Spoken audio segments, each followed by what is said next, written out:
السلام علیکم ورحمۃ اللہ وبرکاتہ۔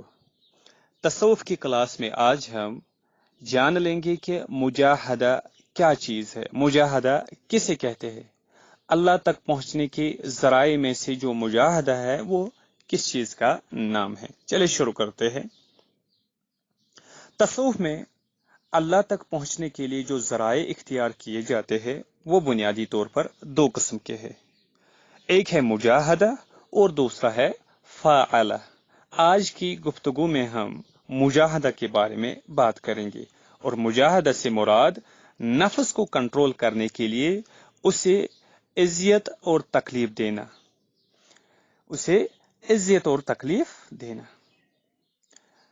مجاہدہ کا مطلب یہ ہوتا ہے کہ اپنے جسم کو اذیت اور تکلیف دی جائے تاکہ نفس قابو میں آ جائے۔ تصوف اور صوفیہ کے ہاں وہ کہتے ہیں کہ تمام برائیوں کا منبع اور سورس چونکہ انسانی نفس اور شیطان ہے، اور یہی دونوں انسان کو برائیوں پر اکساتے ہیں، برائیاں کرنے کے لیے تیار کرتے ہیں۔ اس وجہ سے ضروری ہے کہ انہیں کنٹرول کیا جائے۔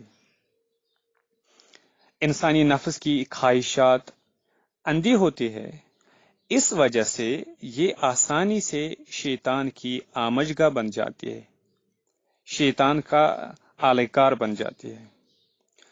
ضرورت اس امر کی ہوتی ہے کہ انسانی نفس کی تہذیب کر کے اس پر مکمل کنٹرول حاصل کر لیا جائے تاکہ شیطان اس نفس کو اپنے مقاصد کے لیے استعمال نہ کر سکے۔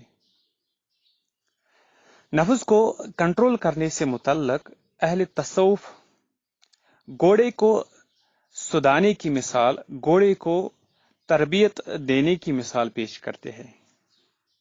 جیسے گھوڑا اگر اڈیل ہو اور انسان کے قابو میں نہ آ رہا ہو تو اس کی تربیت کی جاتی ہے، کبھی اسے پیار کیا جاتا ہے تو کبھی مارا جاتا ہے، کبھی دانا دیا جاتا ہے اور کبھی بھوکا رکھا جاتا ہے، کبھی اسے کھلا چھوڑ دیا جاتا ہے اور کبھی اس پر بوجھ لادا جاتا ہے تاکہ یہ مالک کے اشاروں پر چلنے لگے۔ بالکل اسی طرح جب نفس قابو میں نہ آئے تو اسے قابو میں لانے کے لیے اسے اذیتیں اور تکلیفیں بھی دی جاتی ہے، اور کبھی اس کی بات مان بھی لی جاتی ہے۔ اسے صوفیہ اہل تصوف صوفی حضرات کی اصطلاح میں مجاہدہ کہا جاتا ہے۔ مختلف صوفی سلسلوں میں مجاہدے کی متعدد شکلیں ہوتی ہیں، مختلف قسم کی شکلیں ہیں مجاہدے کی مختلف صوفی سلسلوں میں۔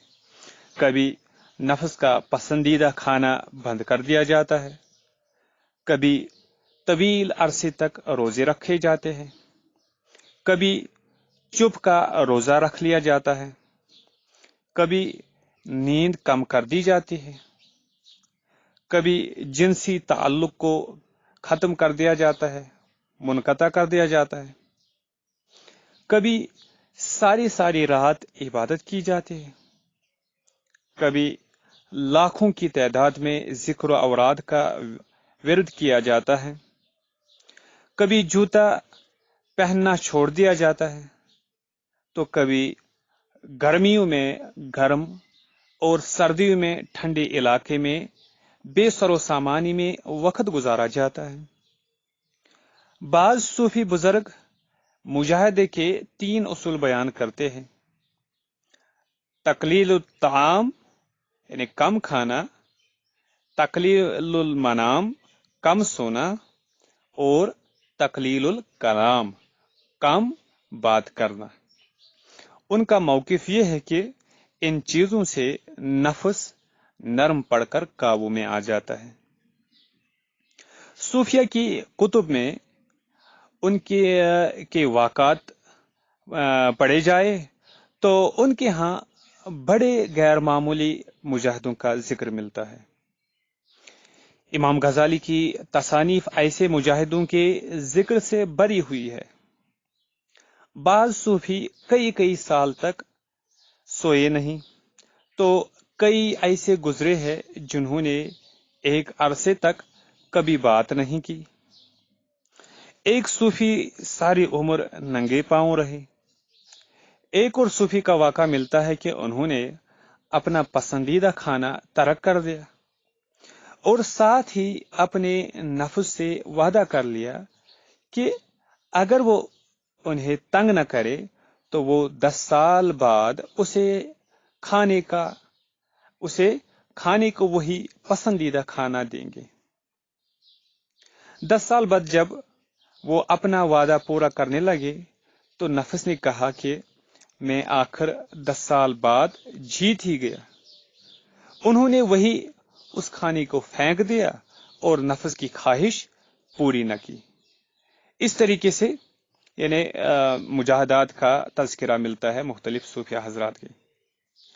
تو مجاہدات کے ضمن میں صوفیہ کا کہنا یہ ہے کہ سالک کو مجاہدہ خود نہیں کرنا چاہیے، بلکہ اس کے لیے اپنے مرشد اور اپنے پیر سے رہنمائی حاصل کرنی چاہیے، اور مرشد کو بھی چاہیے کہ وہ سالک یعنی اس تصوف کے سفر میں جو جا رہا ہو اس کو کہتے ہیں سالک۔ مرشد کو بھی چاہیے کہ وہ سالک کی جسمانی صحت، نفسیاتی حالت اور سماجی و معاشی حالات کو مد نظر رکھتے ہوئے اسے مناسب مجاہدہ تجویز کرے، یعنی اس کی physical health being, psychological health being, social health being کو مد نظر رکھتے ہوئے مرشد کو چاہے کہ وہ سالک کو مناسب مجاہدہ تجویز کرے، سجیسٹ کرے۔ اور مجاہدے کا یہ تصور دیگر مذاہب کے تصوف میں بھی پایا جاتا ہے۔ مجاہدے کا یہ تصور دیگر مذاہب کے تصوف میں بھی ہے، بلکہ عیسائی، بدھ اور ہندو راہبوں کے حالات زندگی کا مطالعہ کیا جائے تو ان کے ہاں اس معاملے میں غیر معمولی شدت پائی جاتی ہے۔ کئی سال نہ سونا، خارش کر دینے والا لباس پہنے رکھنا، ہم وقت زنجیروں اور بیڑیوں میں جکڑے رہنا، ہر وقت زنجیروں اور بیڑیوں میں جکڑے رہنا، 40 دن تک بغیر افطار کے روزے رکھنا، سالوں کسی دوسرے شخص کا منہ نہ دیکھنا، اور اس قسم کے بے شمار مجاہدات ان کے ہاں ملتے ہیں۔ مسلم صوفیہ کے حالات زندگی کا اگر مطالعہ کیا جائے تو بعض حضرات کے ہاں اسی درجے کے مجاہدات کا ذکر ملتا ہے، مگر کئی صوفیہ کے ہاں اس معاملے میں اعتدال پایا جاتا ہے۔ یہ تھی آج کی کلاس۔ السلام علیکم ورحمۃ اللہ وبرکاتہ۔